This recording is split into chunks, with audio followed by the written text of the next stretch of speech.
Hello，各位亲爱的观众朋友，大家好啊！欢迎大家收看蔡小强新的一期的《刀塔二》新手教学视频啊。然后在如今的版本吧，很多传统的物理大哥都不太好混啊，打不出输出来，因为大家都血厚甲高啊。然后确实胜率都不高了啊。那有新手就要问了，那有没有新型的大哥能够适应如今的版本，能够胜任这个1号位呢？哎，有，咱们今天就通过这期视频啊，给大家介绍这个风行者打1号位啊，在如今的版本真的是相当的火爆，学会了就去用啊，保准上分。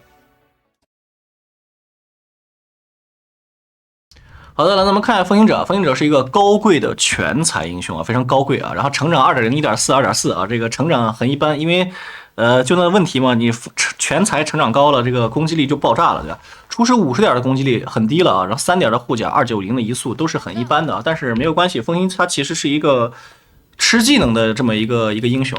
好，咱们看下技能，一技能束缚击啊，这个技能效果是这样子的，就说是扔出一个绳索啊，如果你在这个绳索捆到一个目标之后呢，它的身后没有其他单位或者没有树，就只是一个简单的打断啊，就只是一个打断。但是如果它的身后是有敌方的小兵、野怪或者英雄或者是树的话，就可以将两者连起来啊，捆在一起。这个技能的控制时间相当的长，一级就有 1.6 秒，满级甚至有 3.1 秒的长控制。在如今的版本啊，大家的控制时间都被削弱了，3.1 秒真的很多了，而且只有10秒的 CD， 算是一个相当优秀的控制技能了。只不过这个技能的控制率啊，就是说成功率有点低啊，不稳定。因为在这个在团战的时候，大家都是互相乱跑的嘛，对吧？大家都是乱跑的，所以说你在乱跑来跑去的时候，你想控到敌人啊是比较难的。所以说，如果你能够双控到敌人2个英雄，一个前排加一个后排的话，那这个技能是相当厉害的，3.1 秒的一个控制。然后我给大家说一个简单的心法，这个技能就一句话。如果条件不允许，就别控，就别用这个技能。很多新手见面第一时间先甩控制，这是打很多其他英雄的一个习惯，就比如斯文呀、雷昂，这是没有任何问题的。见面先甩控没有任何问题。但是风行不是一个见面先甩控的英雄，见面其实先通过走位找到对方身后是否有敌方单位啊，先走位再甩技能。如果条件不允许怎么办呢？就逼对方的走位，把对方走到一个合适的情况下再交技能啊，就是慢放，看着情况放。因为这个技能如果放空了，那真的就是个打断了。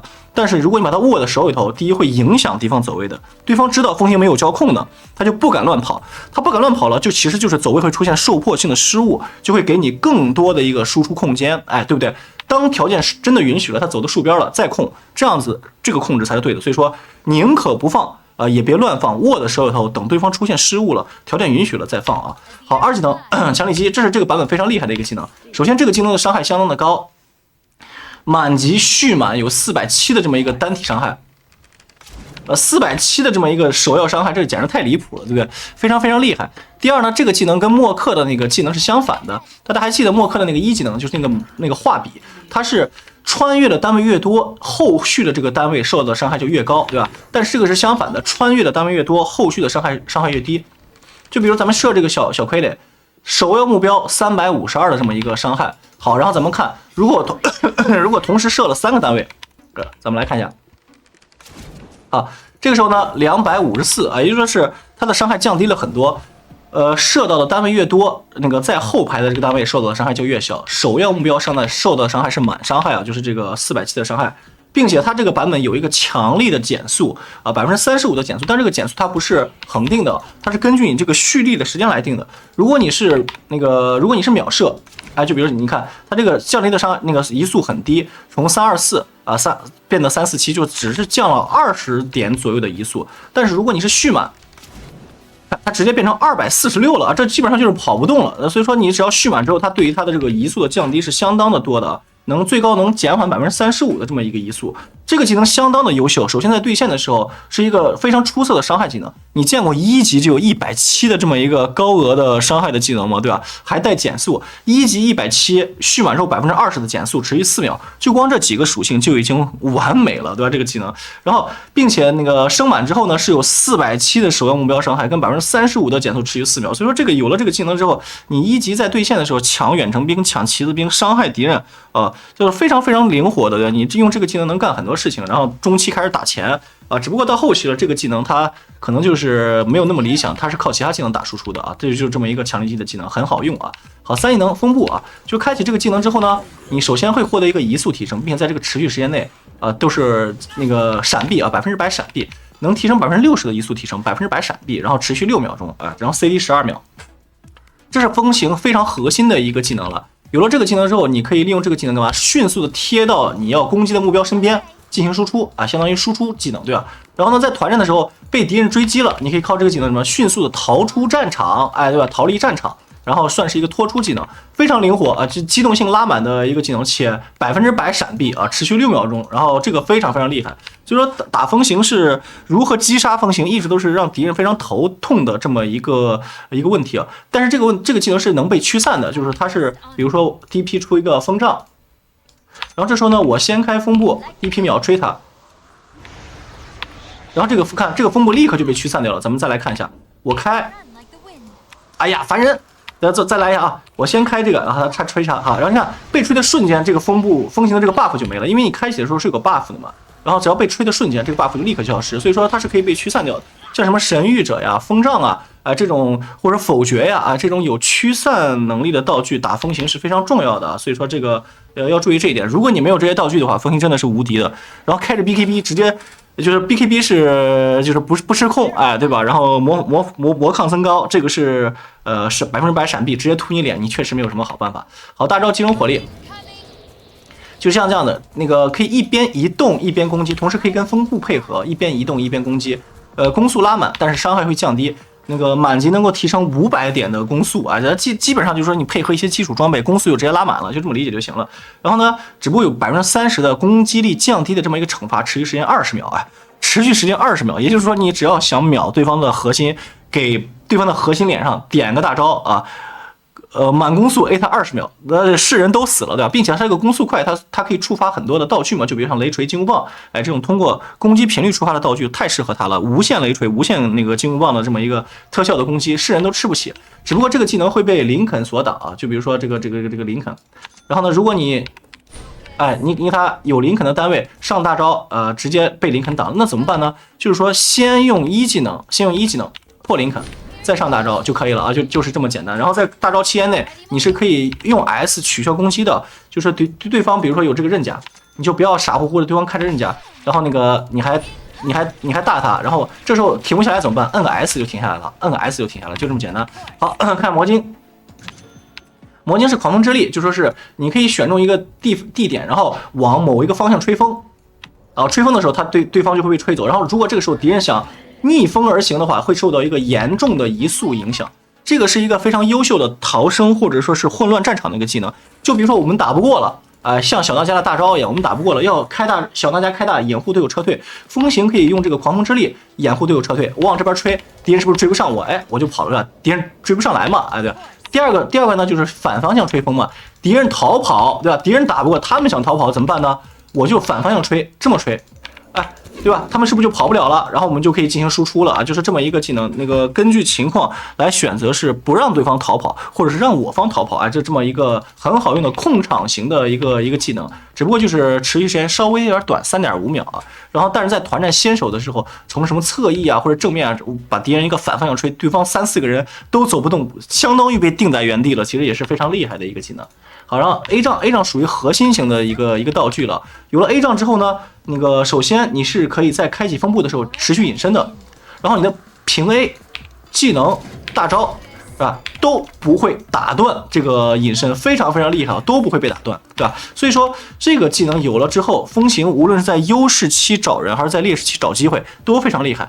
在优势期直接大招一开，无限找，因为它 CD 短嘛 ，CD 短，然后呢这个而且无限隐身找到敌人了，是吧？那个一个捆住了大招啊，直接进行单杀啊，就是这种感觉。所以说它这个压制力是相当之强悍的。你知道有一个神装风行，还无限隐身，你还敢出门吗？甚至就是说是对方只能被迫抱团出门，带宝石针眼插满，才可能给大哥提供一定的打钱空间。所以说一旦风行者打出优势了，这种扫图和压制是非常非常恐怖的，那种窒息感，体会过的人都知道。因为你可能正走着，痛一个隐身的风行出来，直接一个捆树上大招，直接把你点死了，你就没有办法，好吧？所以有了这个技能之后啊，这个是非常厉害的。第二呢，受到的物理伤害减免45%。有人说了，那我开启风步不是100%闪避了吗？对不对？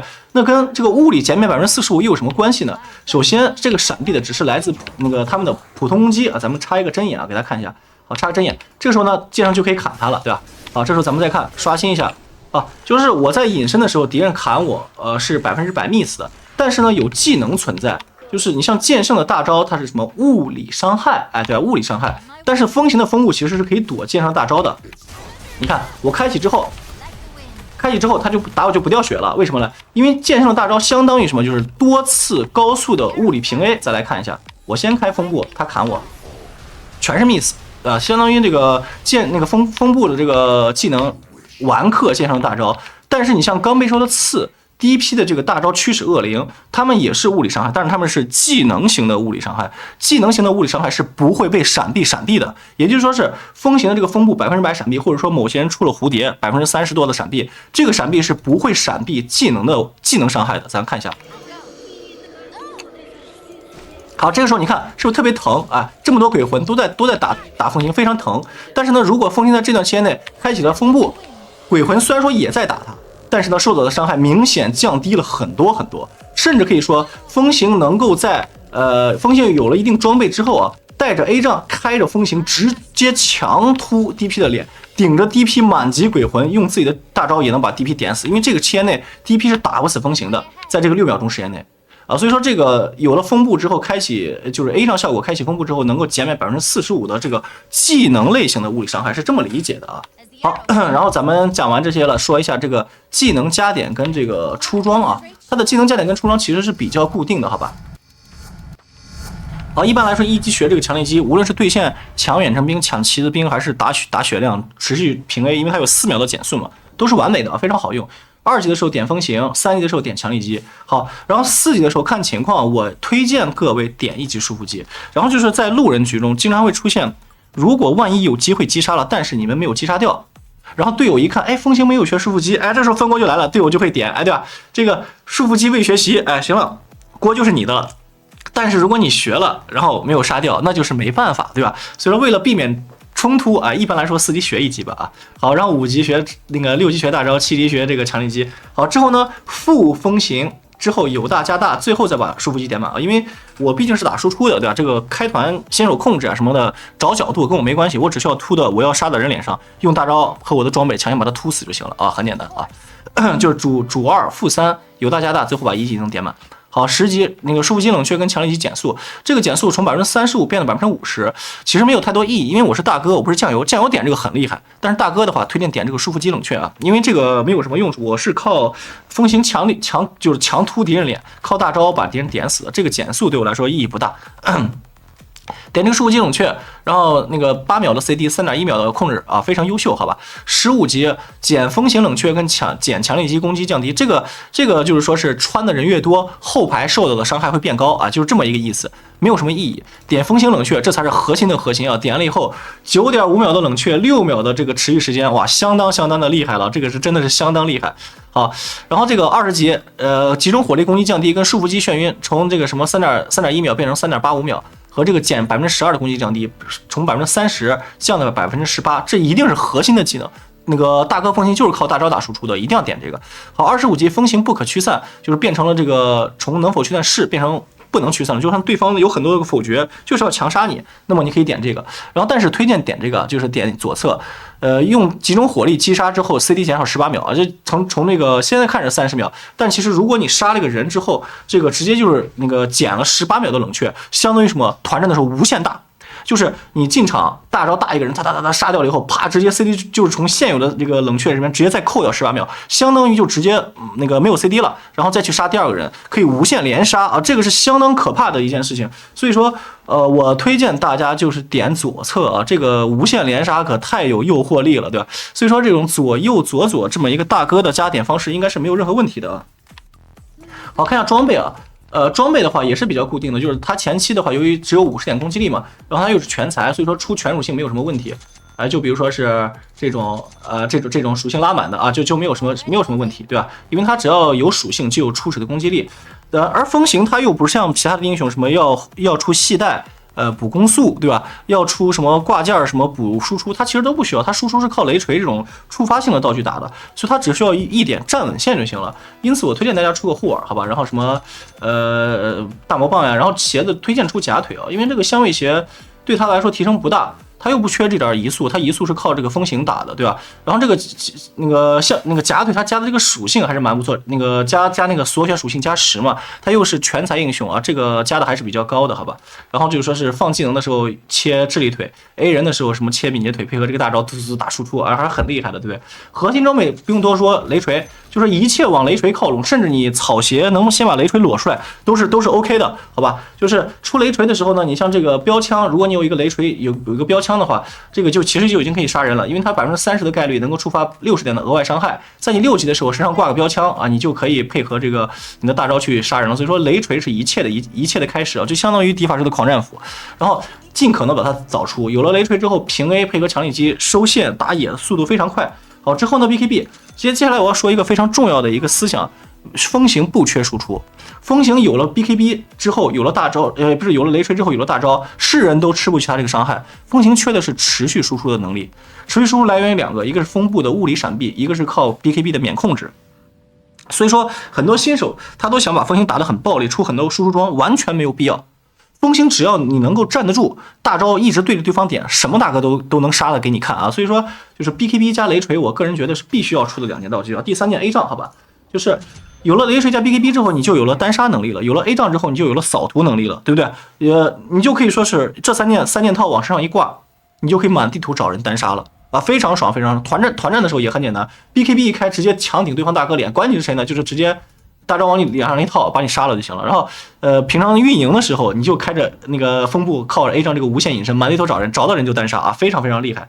之后呢，看情况，就是一句话：缺控制补控制，缺输出补输出。你可以把这个雷锤和那个升级成这个缚灵锁，对吧？然后呢，你先是一个束缚机捆到他身上，他马上醒了，缚灵锁再捆一下，他基本上都死了。之后就是说，比如说是对方有一些无视技能免疫的控制，那怎么办？我可以补林肯嘛？我们队伍中缺输出了，或对方很肉，他很肥很肉怎么办？补个金箍棒嘛？哎，就是这种感觉。要是缺控制了怎么办呢？我可以补个羊刀之类的道具，都是可以的。就说是之后缺什么补什么。但是 BKB 雷锤加 A 杖这3件套大件儿啊，绝对是首选的首选，好吧？就是这种感觉。行了，那个讲解篇就到这里，接下来咱看实战啊，实战中风行者怎么玩的。好的，来，咱们来看一下这场比赛啊，风行者的第一视角啊，然后使用者我爱上海，然后这个我爱上海是吧？非常标准的4个汉字，它到底是谁呢？哎，他就是亚托肉，哎，亚托肉这个太搞笑了。至于为什么爱上海，这个就是另外一个故事了，咱现在就不多说了。这个我爱上海的风行者的第一视角啊，然后看一下天辉方的阵容是中单蝙蝠吧，应该是中单蝙蝠是吧？风行大哥3号位应该是个兽。然后狮王跟小强的双剑游，看夜方，夜方的话，大哥小鱼，中单应该是船长，3号位马尔斯，然后双剑游是陈跟先知啊。然后这个小鱼选的其实是没有任何问题的，因为小鱼打兽跟打船长，打兽跟打这个谁，蝙蝠都很好用，蝙蝠的那个。拉它是可以解的，蝙蝠的燃油它也可以解，对吧？然后这个兽的话，只要有那声吼，它就不是这声吼一吼，然后就代表着它要冲刺了嘛。小鱼其实就会提升注意力，然后可以把这个准备随时开1技能，看见兽突过来的时候就开1技能。兽就算突了它了，也不能立刻接大招来控制它。小鱼可以选择去跳走或者开大招反打都可以。所以说，蝙蝠和兽对于小鱼的克制是很低的。然后那个所以说选小鱼没毛病。然后打风行的话，风行这一局的输出环境除了打马尔斯可能有点难受，剩下的还都不错啊。看抢符这一剑是蓄满打到了先知，先知被控4秒走不动，然后在一个急速减缓的情况下，哎，被小强扔了一个就是那个血腥榴弹加这个穿刺起来。好，小强也是被打残了，打了一个1换1啊，但是让风行拿到了1血啊，就是非常赚了。这局那个亚托尔是补了一个补刀斧，为什么？很简单，因为对面有先知嘛，对吧？然后先知，有先知的话带补刀斧没有任何问题，且反正我是大哥，我要补刀，带补刀斧也没有任何问题，对吧？就是这样子，没有任何问题。好，然后先知是直接飞到符点上来抢了个符，小强是给他带了一个这个护耳卷轴啊，然后回到线上补刀，不要在野地跟先知做那个过多的纠缠啊，那个线汇合了还是先回线补刀比较靠谱。然后先知和风行其实是一个好组合，就说是，那个队友先知啊，跟风行是一个好组合，就说是他可以框住一个敌人，风行只需要用一技能去束缚击啊，基本上都是100%能够困到敌人的，对吧？因为那个面前都是树啊，你怎么样捆那个树中间的那个敌人都是能捆到的啊。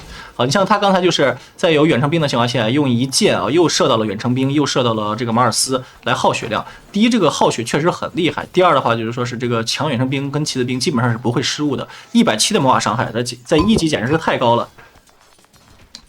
好，来看一下这个对线，他这个小强不停的用穿刺，只要穿刺起来了，风行就接这个束缚击拉满啊，因为你直接空拉的话，可能会导致这个敌人躲掉，因为这个蓄力蓄满了还是时间比较长的。但是队友有控制的话，基本上都可以保证蓄满啊。这是那个先知打得很有威胁啊，就是直接是飞到小强脸上，然后来杀小强。刚才风行做了一个非常精彩的一个举动，就说是他预判那个谁，就是马尔斯一定会扔矛去戳他救先知的，所以他走了一个很诡异的一个走位，把那个马尔斯的矛先逼出来了。马尔斯的矛出来之后，他再去杀先知，而这个是非常正确的一个决策。如果他当时是第一时间就是顶那个先知的脸，要强杀先知的话，他的路线已经是可以说完美的会被马尔斯预判到。这个时候马尔斯只需要出矛把他钉在树上，先知就活了。所以他先是走了一个非常诡异的走位，然后躲掉了马尔斯的矛，再去杀先知，这个抉择没有任何问题，非常精彩啊。然后又是吃了一个净化药水，用一个诡异的走位躲掉了那个马尔斯的矛，因为他也是预判马尔斯看见他吃净化药水了，一定会扔矛的嘛，所以往前走一步，往右拐一步，哎，就躲矛了。好，然后先知是走过来用框树把他框住了，然后打掉了这个净化药水。好，然后补了一个草鞋加加速手套，然后出假腿。风行者前期的这个续航是有一点小问题的，或者说他整场的续航都有点小问题，所以说补一些那个回蓝的道具还是比较重要的。就比如说你可以补个魂类啊，前期补个魂类，我也是非常喜欢这个道具，非常舒服。再者就是小强得那个早点出这个王者之戒，然后和那个什么密法鞋啊，也是没有任何问题的。看小强，就这个那个密法鞋的配件嘛，前期先出这个配件，然后帮助大哥线上回蓝啊，也是很重要。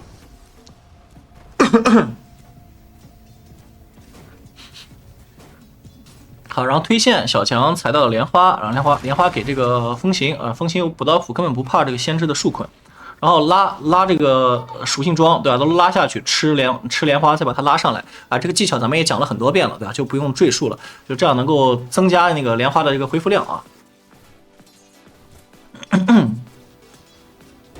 好，再穿刺起来，弓拉满，往前顶，血腥榴弹加2技能甩上。好，这边是一个矛啊，没有矛到，然后风行是开着风步强顶啊，是杀掉了这么一个马尔斯。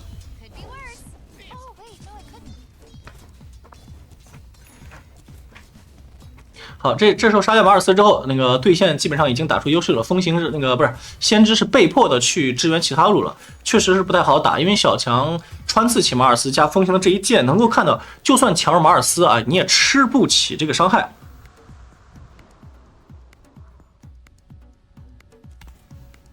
所以风行在对线的时候最大的威力就是这个矛，所以它可以配合一个有那个控制技能的酱油，对吧？然后把它控制起来，比如像莱昂之类的穿刺起来啊，然后一个弓拉满追着 A 啊，非常厉害。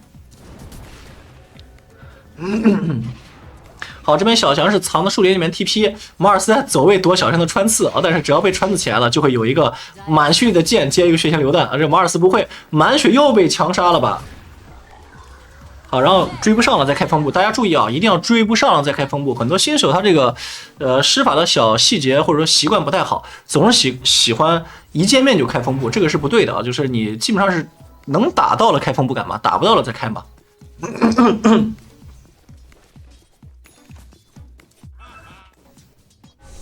这么一来，你看风行的这个战线的压制力有多大，对吧？就是其实威慑力是相当大的。他5级的时候是没有学这个3级的强力击，留了个点儿，他就想如果出现机会了，可以学束缚击去进行击杀啊，都是可以的。好，这时候呢，马尔斯可能被迫的去打野，或者说是屯野，要么就是帮助边路支援了，因为他不敢来线上了。刚他在线上满血，他抢了一组野怪，满血被小强穿刺起来，直接就死了，就非常可怕，这个爆发。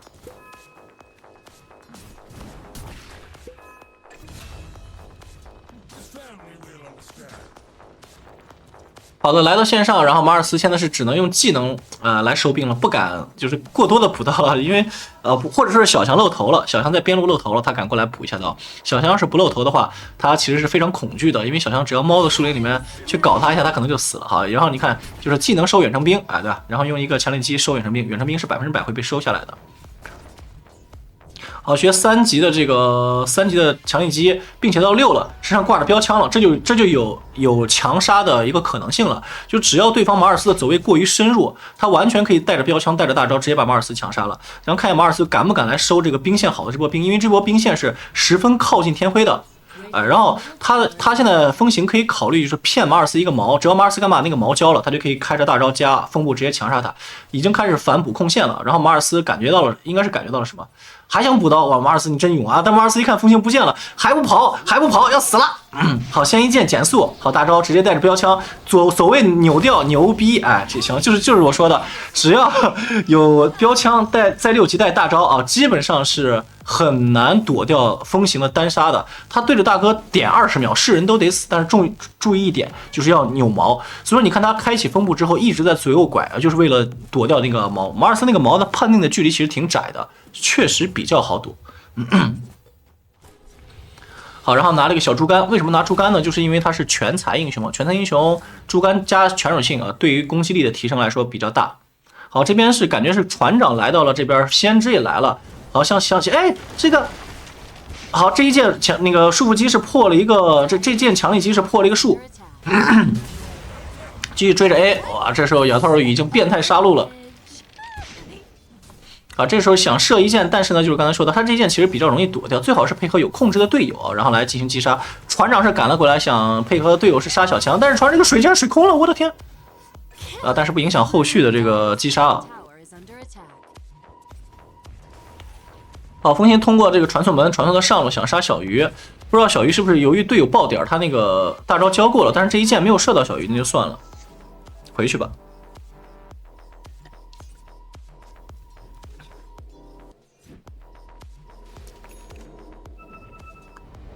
好，回到又通过传送门回到下路。现在这个传送门其实，用一次是要扣蓝的，扣的蓝还不少，在前期可以说不要随便用啊，不要随便用，保证蓝充裕的再用。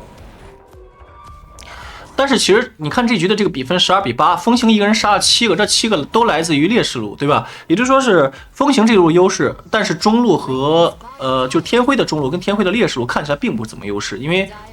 对方的8个人头可能都来于那2条路，所以这局的压力还是有的啊。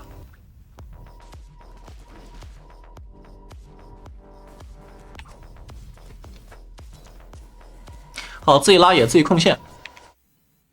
就当你觉得这个局势不是很明朗，你看不见对方的关键人的时候，最好不要推线推太深，那样的可能会被对方埋伏。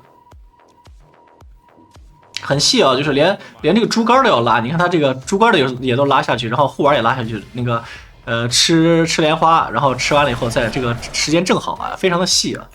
好，然后9分20秒，然后有雷锤了，这是雷锤非常肥啊，这一波的风行的这个威力可谓是就是达到了顶峰啊，这波带雷锤带大招，谁都是吃不起伤害的。好，小强想杀船长，穿刺起来就死啊，直接开风步贴脸，大招直接杀掉啊，然后继续追击平 A。风行一剑，这个陈是必死的，因为他知道他中了这剑他得死，他为了不中这剑他得扭了他也得死啊，反正就是必死了。好，这波直接是强突支援，然后杀2个人，然后杀完人之后呢，可以进行下一步的攻击啊。然后咱们说几个细节，第一，强力机是可以破树的啊，刚才好像理解的时候忘说了。第二呢，大招是可以打塔的啊，大招除了能打人，也是可以打塔的，所以风行也是半个推进型的英雄。在有大招 CD 的情况下，如果是击杀了敌人的话啊，你是可以靠大招是直接把塔，就是大招点塔把塔推掉的，非常快啊。好，兽是直接突先知的脸，应该先知要死了，先知但是船长过来救了一手，然后把兽水起来了，兽是用1技能突到了先知的脸上啊，继续进行了一波击杀。啊，你看他就是平 A 2、3下触发1次雷锤的那个连锁闪电，再一个满级的强力机啊，是直接可以收一波兵。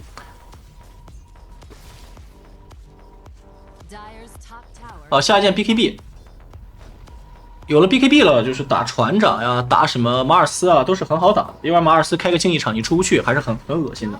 然后怎么说啊？这局的出装路线，咱们不是说了很多期这个教学都是怎么讲的？就是理解篇它讲的只是一个什么？只是一个框架，对吧？一箭，噗啊，射到 OK。就理解篇讲的只是一个框架。在那个框架里面，咱们只是说了一个大概的一个东西，但是实际上的具体的细节如何实施，还是要看这局的这个真正的阵容是如何的。好，咱们来看这一局，这一局的话，他先选了一个 BKB， 又选了一个推推棒。为什么要选推推棒呢？很简单，就是因为第一，对方有小鱼人，小鱼人如果在他没有 BKB 的情况下跳到了他是可以靠推推把自己推出去的。这个大家知道吧？就推推棒的推推是可以破小鱼人的那个跳跃的拉扯的。而且推推棒也可以破树如果他的这个后续的没有补刀斧且强力击 CD 的情况下，如果被先知捆到了，也是比较危险的。有了一个推推棒，它可以解决小鱼跳塔或者先知在他2技能 CD 的情况下捆他的这个问题，可选啊。第二什么，就是那个紫苑因为他想杀小鱼的话，小鱼其实是不是很怕风行的？风行杀小鱼，小鱼只需要开大招就可以完美的躲避这一切。那么怎么办呢？在你有 A 杖的情况之下，你完全可以先用 A 杖隐身贴在小鱼身边直接接什么？直接接那个紫苑，再去用大招点小鱼，小鱼基本上就死了。所以说这局紫苑，我个人认为也是可选的要我的话，我可能会先出紫苑，当然看局势。如果是优势的话，可以不着急出这个推推或者说是魔龙枪。优势的话，可以直接就是 BKB A 杖紫苑甚至什么就是不，我觉得 A 杖还是得出的，就是。BKB A 杖紫苑按照这个顺序出去找机会杀小鱼会非常非常厉害。如果是军事或者劣势的话，这个推推棒就非常有必要了，然后保证你在团战的时候是有一个很好的生存环境的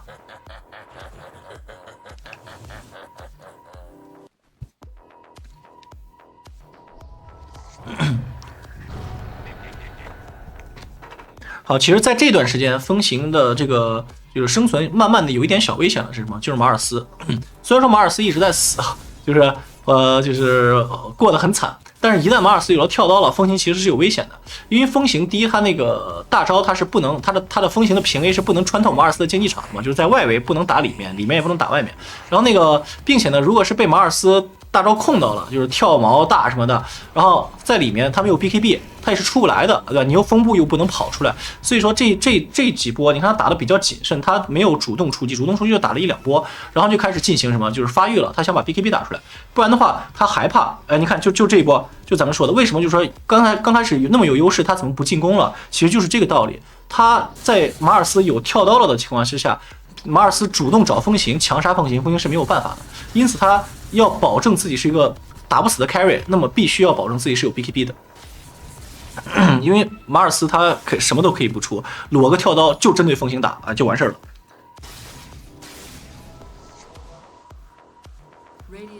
好，然后现在身上存款1000块钱，马上 BKB 就好。他刚才应该也是给队友发了一个信号，我看他那个鼠标往下瞬间挪了一下，应该是点了一下那个 BKB 的卷轴跟队友说我还差200块钱 BKB 卷轴，你们等一下别打。然后这边是抢经验符，好，直接一剑，大招都不用扔了大招不用扔，直接是打死。然后这边是已经11-0-1了，5减肥的风行但是你看经济并不领先，对吧？经济只领先2000，这个11-0的风行经济只领先2000，队友其实的经济是比较差的，也就是全场就亚头一个人肥。咱们来看一下残忍组合，你看对吧？也就他一个人肥，剩下的话同比对位都是比烈焰方要劣势的，所以说这一局风行得 carry 起来，他不能死，所以他打的比较谨慎，有了 BKB， 好，这一波就可以跟队友开悟了，这波他是绝对不会死的了。然后只要他被船长标记到了，而且船长标记他马尔斯框大他都是可以开着那个 BKB 强打的。OK， 你看是不是节奏起来了？所以就说节奏是要根据自己的装备来定的。当你稳定了之后，就可以进行输出了。先找谁？先找船长，船长是现在是核心人物直接开着那个但是船长是开了刃甲一开 BKB 反打，因为 BKB 不怕刃甲，这个大家应该知道吧？好，这边蝙蝠是拉了先知，一个蓄力满剑470，一剑是杀了先知一波双杀，这就是所谓的什么时候该进攻，什么时候该刷钱呢？其实我在每一期视频里面都讲的非常非常详细，对吧？不厌其烦，唠唠叨叨的讲，这一局我怕对面什么技能，对吧？对面什么技能对我有威胁？如果我切不到他，他切我，我有没有办法解决？没有的话就不要进攻，等我有办法解决了，我再去进攻，对吧？就是这种感觉。然后他这在刚才有了 BKB 之后，第一波主动强势出击啊，又是拿了一波双杀，继续帮天辉扩大优势啊。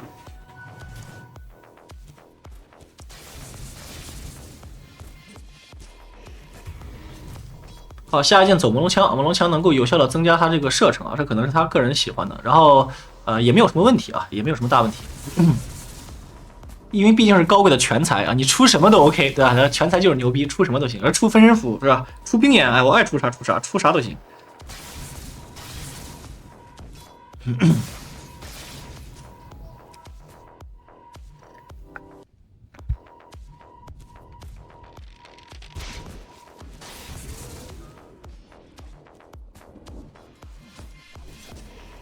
他这个节奏掌控也是非常好，就是出一件装备打一波，出一件装备打一波，保证每一波都是在更新大件的情况下打。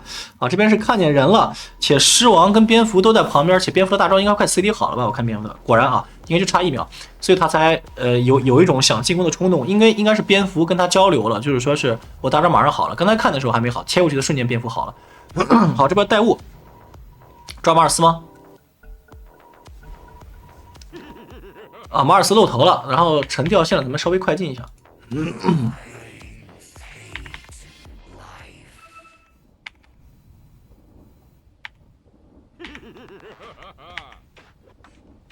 好，然后再看这波，好，直接是开着大招往脸上顶。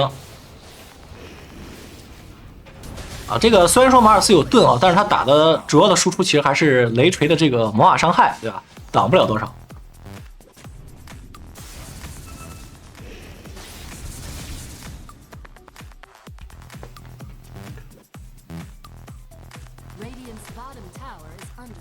马尔斯一阵亡，继续在对方减员的情况之下啊，深入对方腹地去找人。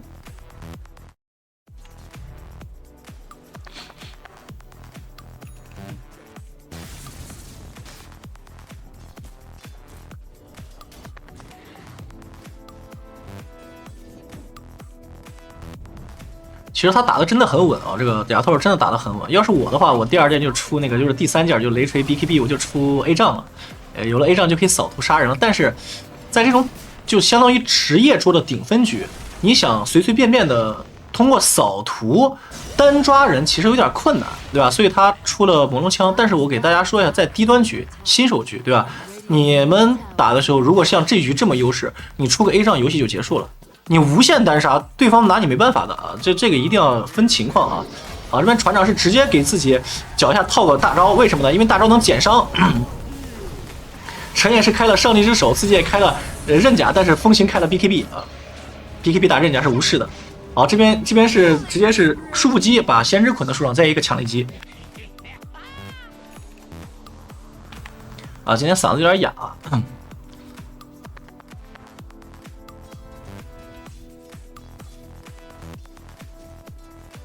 好，这么一来的话，比分26比14，经济终于是渐渐拉开了。全场感觉每一波团战，你看天辉方的思路很明确，自己不单独打，是吧？每一波主动进攻都是要抱着风行打的，因为他们知道风行是唯一的输出点，对吧？风行是全团唯一的那个可以说是致命输出点，所以他们打的都很谨慎，每一波都是抱着风行打，风行不在就不要主动进攻，不要主动抓人。你风行有技能了，有 CD 了啊，抱着风行主动打一波。风行现在 BKB 剩30秒。他可以等30秒，等30秒之后呢，去打一波推进啊，杀人推进。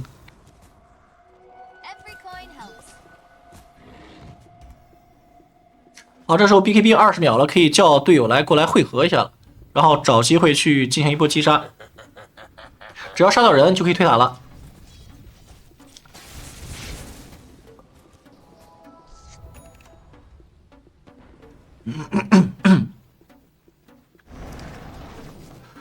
蝙蝠是在中路搞了一下沉，好，然后看见了船长跟先知过去了，然后这个塔下塔应该是推掉了，对吧？好，风行进场捆到船长，看见了马尔斯，先不着急交技能，他等马尔斯放大自己再开 BKB， 不然的话他不开 BKB， 马尔斯不放大，这是只能被迫开 BKB 了，那就强打吧。好，这时候马尔斯开的大招其实是为了掩护船长了，他想把风行隔在外面，把风行隔在外面，不让那个风行从外面射到里面的船长啊，但是没有用啊，风行开着 BKB 开着风步，这个机动性太好了。小鱼进场也是没有什么作为，而是直接被兽举起来，瞬间就被秒了。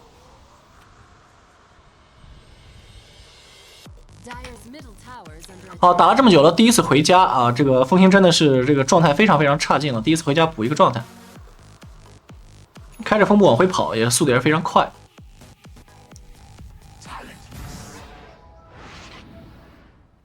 好，这一波有了推之后呢，小鱼和谁和先知啊这些人就再也没有什么人能对他造成威胁了，所以他的就简单来说就万事俱备了，对吧？他只要输出就行了，他又死不了了，就抓不死了已经。然后下面就是进行无限的进攻了，接下来就是简单来说进攻就行了，不需要补装备了。然后队友就可以各种做眼、各种开悟，带着风行打架。如果说真的要缺什么的话，那可能就缺个18级，对吧？现在17级半啊，都过一会儿18级了，3级大。其实3级大说实话，那个在现在来看啊，区别不是很大，因为对面已经吃不起他的伤害了。好，再打个盾，哇，稳中稳，对吧？稳如狗。先用那个1技能破林肯之后呢，再用这个大招去刷掉入山啊。小强是直接是单杀掉了对面的小鱼，看一下小强有红杖了啊，怪不得就是带着队友打太肥了。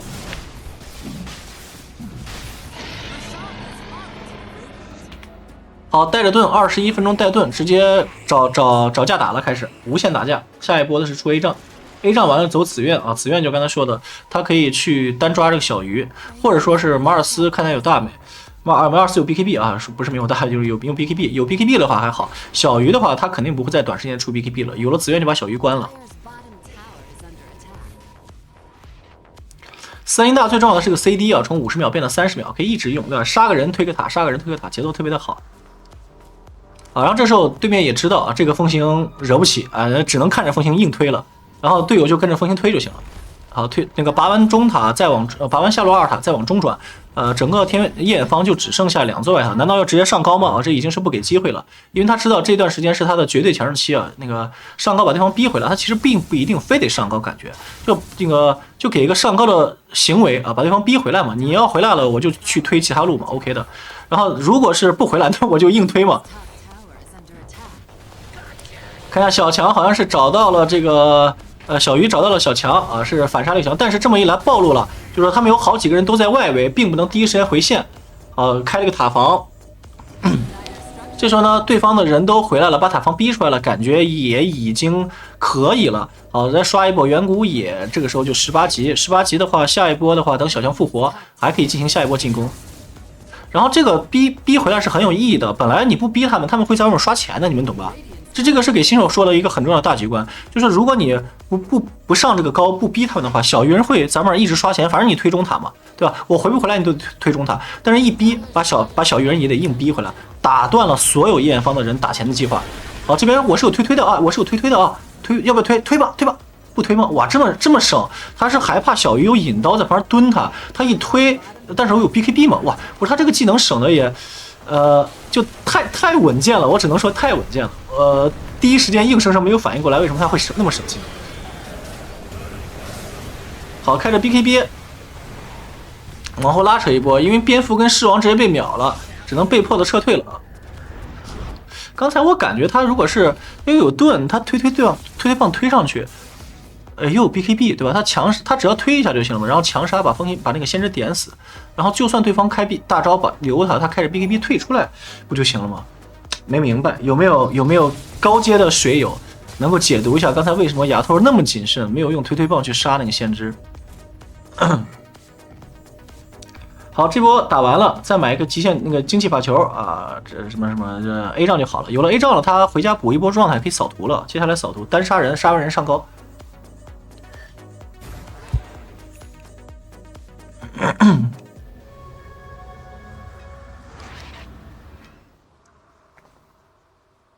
回家补一波，看一下对方的状态，看一下小鱼装备，咱们来瞄一眼。小鱼人是连击刀散尸，马尔斯跳刀 BKB， 船长的话是刃甲 A 杖，准备走玲珑心是吧？准备走血晶石。先知的话是补了一个紫苑，刚才也已经看见了。好，这时候风行启动了啊，这个基本上装备已经完全齐备了，18级风行。但是他这一箭最好别射吧，他这一箭一射就暴露了。好，果然没有暴露，因为是夜晚，现在视野很黑的，对方看不见他的。一人开着大招往里面顶，全隐身捆到。BKB 差2秒，怎么办？怎么办？他有盾的，他有盾的。OK， 是把盾打出来了，也行啊，也行。但是这波其实我感觉，也是没有办法，因为当 BKB 确实差2秒，他当时如果有 BKB 的话是一定开的。这样子第二时间的话，他再开 BKB 又没有大招，对吧？比较尴尬。不过马尔斯被打到山上去了，然后他这个马尔斯走不了，又有蝙蝠的火，又有蝙蝠的火，他是下不来的，因为跳刀一直会被打断。啊，然后这个时候又杀掉了一个马尔斯，船长反身放个水救一下人。小鱼人还想输出。好，小人是先放了一个黑暗契约解一下状态，因为他怕风行放捆。那风行反而也知道，对吧？第一时间小鱼人肯定放黑暗契约的，所以说第一时间不要放捆啊，就是这么一个心理博弈的这么一个过程。哇，双倍啊！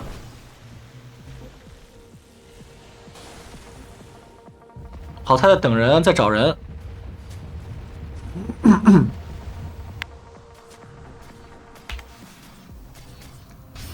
好，双倍一吃，大招一开，船长就算再肉啊，就算陈放了大招，还是得死啊！这个输出太高了，扛不住。好，满蓄力一剑啊，队友是杀掉了陈，这边又有一个先知，这时双倍风行，哇，这个输出也太高了！这边是抓到了小鱼儿，小鱼儿只能被迫开大了吧？啊，但是就算开大的瞬间，但是呢，他的血量已经很低了，被一个蓄力一剑啊直接射死，一波3杀。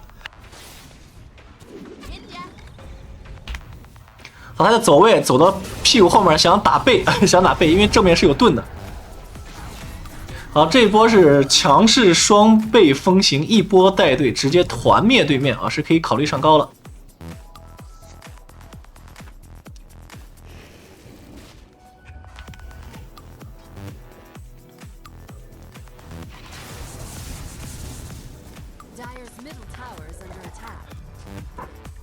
好，风行，然后来到下路带一波线，把线推出去。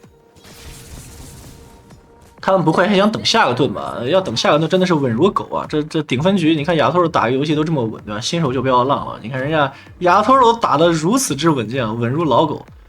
各种细节拉满，还不停的拉，不停的拉，不停的吃，就拉装备吃莲花。好，大雷锤，雷锤合成了附灵锁。小强跟他在等人，因为28分钟是这个刷经验符的时间啊，28往过走，这个地方会定期刷新敌方英雄的啊。哎，刷新了，刷新那个马尔斯。好，这野生的马尔斯被发现了，哇，直接死了。好，然后你看现在18级之后，这个大招 CD 特别的短，然后马尔斯一阵亡只有20秒，然后随便拉扯一波，下一波。在马尔斯没有复活的时候，还是有大的，所以说可以让对方一直减员。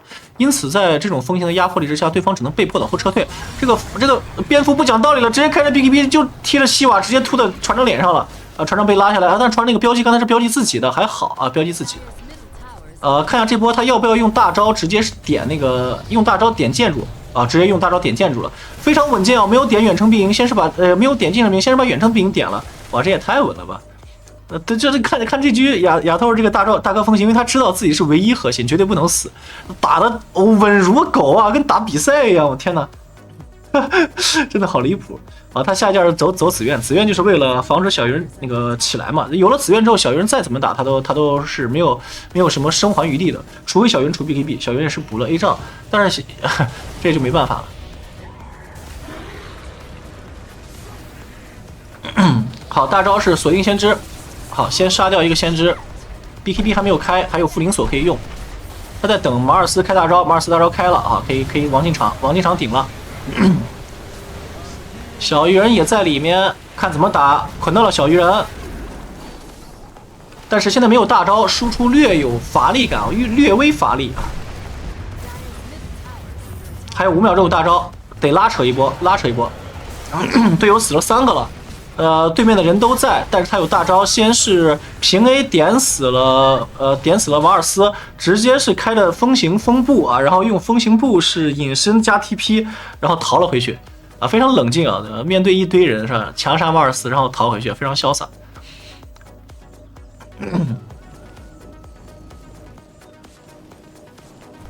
这局说实话，其实田园方的阵容有点太极端了，对吧？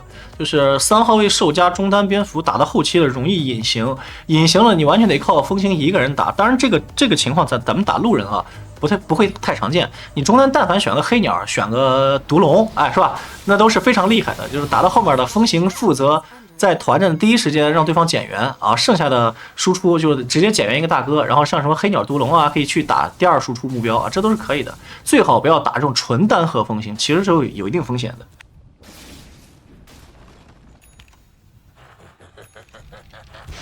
好，紫苑也到手了。那这么紫苑一暴露的话，小鱼人也知道自己的末日要来了。就是哎，这边船长是标记了自己，不能第一时间把他拉回去。哎呦，这个标记，这个标记是可以打断那个蝙蝠的这个大招的。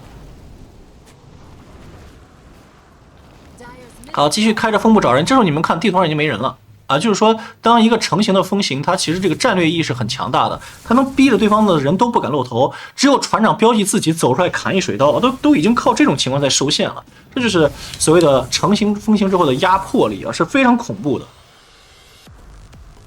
好，下剑走血疾，因为他那个血疾它不是能触发额外伤害吗？配合风行的这个大招的这个持续伤害是输出相当恐怖的。不过就是现在这个版本血疾这个装备有点贵啊，有点贵。就是说一个题外话吧，就很多人觉得这个血疾它不是很强力嘛，那么那个什么血疾蜘蛛啊，是吧？什么血疾猴子之类的会很厉害。为什么蜘蛛的胜率能垫底呢？就是因为这个装备太贵了，你又不能第一件出，因为它杀属性的不加，对吧？你第一件出脆的跟狗一样，你蜘蛛还要突脸，那怎么可能？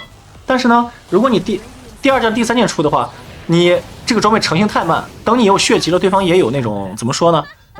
驱散装备了，所以说一开始想的很美好，后来就发现根本就不是那回事儿。这个装备太贵，想要靠它打输出的话，已经不现实。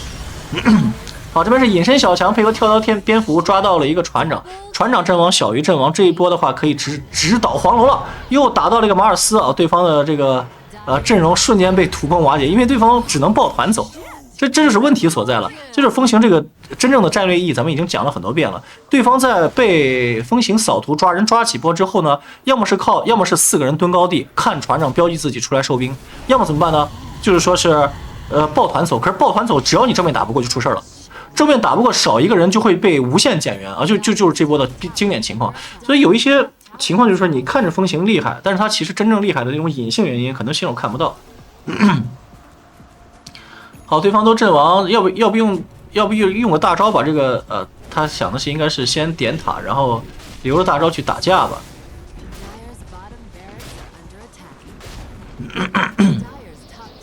好，直接大招点门压塔了，这么狠吗？不给对面机会了，对面可能也觉得打不过了，要投降了。但是风行大招用了，这波不冲出来打一波吗？啊，冲毛啊！还有3个人没活呢。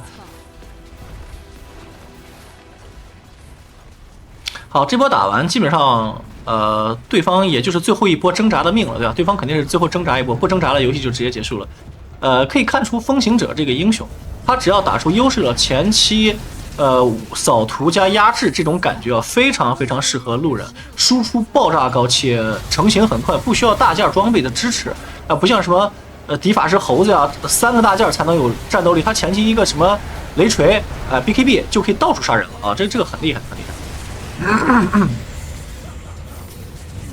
所以大家学会了之后呢，可以在路人局的天梯用一下，真的是非常非常好用，非常厉害。这局也是完美数据啊，在职业桌顶分局28-0-10的这种逆天数据，亚头尔是真猛啊！行了，今天的视频就到这里了啊，然后感谢大家的收看，我们下期再见吧，拜拜。